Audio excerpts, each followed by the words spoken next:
আজি আমি আলোচনা কৰিম 2026 চনত হোৱা উডক্ৰাফ্ট যিটো ইলেক্টিভ সাবজেক্ট আছে হেতুৰ বিষয়ে। ইয়াৰ ফুল মাৰ্ক হল 50। ইয়াৰ যেটো ফুল মাৰ্ক আছে হেতু কিমান হয় 50 মাৰ্ক হয় আৰু তুমি পাস কৰাৰ কাৰণে কিমান লাগে 15 উঠাব লাগে, ঠিক আছে। তোমাৰ কমসে কম 15 উঠালে তুমি পাস হৈ যাবা। আৰু যে তোমাৰ 50 মাৰ্ক আছে হেতু কত গৈছিল প্ৰেক্টিকেলত, হয় না। এতিয়া ইয়াৰ কাৰণে তোমাক টাইম দিয়া হ'ব কিমান 2 ঘণ্টা। মনত ৰাখিবা এই উডক্ৰাফ্টত কি কোশ্চেন আহিব তাৰ 100% কমন তোমালোকে ইয়াৰ পৰাই পাবা। কোনো ডাউট নাই যে ইয়াৰ পৰা কোশ্চেন নাহে। এক নম্বৰ কোশ্চেনটো চাবা কি কোৱা হৈছে যে কাঠ শুকোৱা প্ৰথা মানে কি, কাঠ শুকোৱাৰ বিভিন্ন পদ্ধতিৰ বিষয়ে এটা চমুটকা লিখা। এইটো কোশ্চেন 2024 ত আহিছিল, 2025 ত আহিছিল আৰু মাৰ্ক কিমান আছিল 10।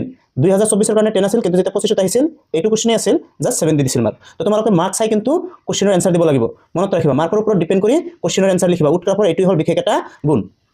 এতিয়া 2 নম্বৰ দেখা কি আহে, কাঠ শুকোৱাৰ কিয় প্ৰয়োজন হয়। এইটো আছে 5 মাৰ্কৰ কাৰণে, এইটো 2024 চনত আহিছিল। তাৰ পিছত দেখা 3 number question, electric drill machine আৰু বেঞ্চ মেচিনৰ পাৰ্থক্য লিখা। এতিয়া দেখা ইয়াত 6 মাৰ্ক আছে, তেনেহলে তুমি কমসে কম 3টা বা 4টা পাৰ্থক্য লিখিবই লাগিব, ঠিক আছে। আৰু এইটো কোশ্চেন 2024 ত আহিছিল, 2025 ত আহিছিল, ঠিক আছে। 25 ত জাস্ট খালি তোমাৰ ইলেক্ট্ৰিক ড্ৰিল মেচিন কি এইখিনি আহিছিল আৰু এইখিনিৰ কাৰণে তোমাক মাৰ্ক দিয়া হৈছিল 5, ঠিক আছে। এতিয়া কোশ্চেন নম্বৰ 4 টো দেখা। কোশ্চেন নম্বৰ 4 কি আছে, দৰজাৰ ফ্ৰেম আৰু খিৰিকীৰ ফ্ৰেমৰ বাবে কি ধৰণৰ কাঠ ব্যৱহাৰ কৰা হয়। এইটো 2024 চনত আহিছিল, কিমান মাৰ্ক আছে 3 মাৰ্ক, ঠিক আছে। তো সদায় তুমি মাৰ্ক চাই কিন্তু এনসাৰ কৰিব লাগিব। এতিয়া কোশ্চেন নম্বৰ 5 দেখা, তলৰ যিকোনো এটাৰ বিষয়ে চমুটকা লিখা। যিকোনো এটাৰ বিষয়ে লিখিব দিছে হা। ইয়াত এ আৰু বি দুটা আছে, তুমি এটা লিখিবা আৰু ইয়াৰ কাৰণে মাৰ্ক কিমান আছে 5 মাৰ্ক আছে। এইটো 2024 চনত আহিছিল, ঠিক আছে। আৰু যেটো ফাৰ্মাৰ চিজেল এইটো 2025 চনত আহিছিল, মনত ৰাখিবা। 6 নম্বৰটো দেখা কোশ্চেন কি আছে, আঠা কেতিয়া ব্যৱহাৰ কৰা হয়, পালিশ কৰাৰ আগত নে পিছত। 3 প্ৰকাৰৰ আঠাৰ নাম লিখা। এইটো কিমান মাৰ্কৰ কাৰণে দিয়া হৈছে 6 মাৰ্কৰ কাৰণে। তো এতিয়া দেখা এইটো কোশ্চেন আহিছিল 2024 চনত। কোশ্চেন নম্বৰ 7, পাকঘৰত ট্ৰেৰ কিয় প্ৰয়োজন হয়। এইটো 2024 চনত আহিছিল, মাৰ্ক কিমান আছে 3 মাৰ্ক, ঠিক আছে। তো 3 মাৰ্কৰ কাৰণে তুমি কমসে কম 4-5 লাইন লিখি দিব লাগিব, তেতিয়া তুমি 3 মাৰ্ক পাই যাবা। 8 নম্বৰ কোশ্চেনটো দেখা, পেকিং মানে কি বুজায়। এইটো আহিছিল 2024 চনত 4 মাৰ্কৰ কাৰণে, ঠিক আছে। 9 নম্বৰ কোশ্চেনটো দেখা কি কৈছে, মুক্ত হাতেৰে অঙ্কন কৰা যিকোনো দুটা, ঠিক আছে। এটাত কিমান কি আছে 2 2 কে আছে। তোমাক ইয়াত 3টা দি আছে, তুমি 3টাৰ যিকোনো দুটাহে আঁকিব লাগে, ঠিক আছে। যেনেকৈ আমি ছবি আঁকাও সেইটো ছবি আঁকিব দিছে। এইটো 2024 ত আহিছিল, 2025 ত আহিছিল, ঠিক আছে। তো মনত ৰাখিবা।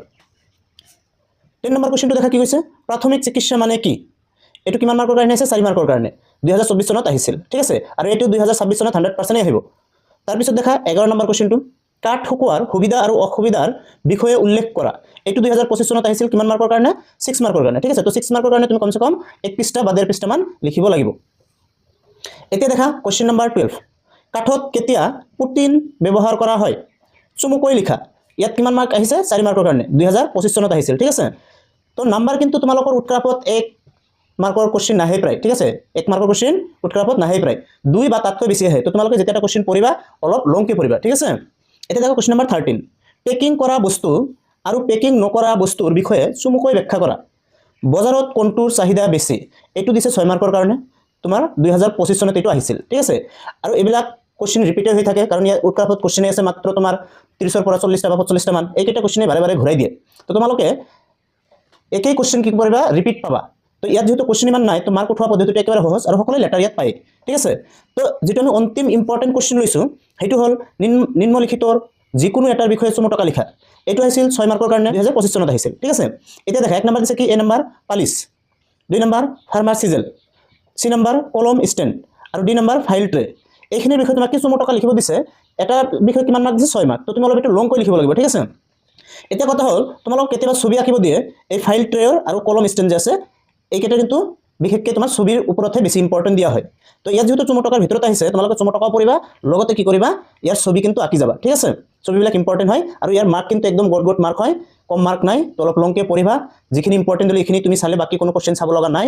ইয়াৰ পৰা 100% কমন পৰিব, তোমালোকে নিশ্চয় 50ৰ ভিতৰত 50 পাবা। এইখিনি মই তোমালোকক চ্যালেঞ্জ দি ক'ব পাৰো। তো thank you for watching our video'.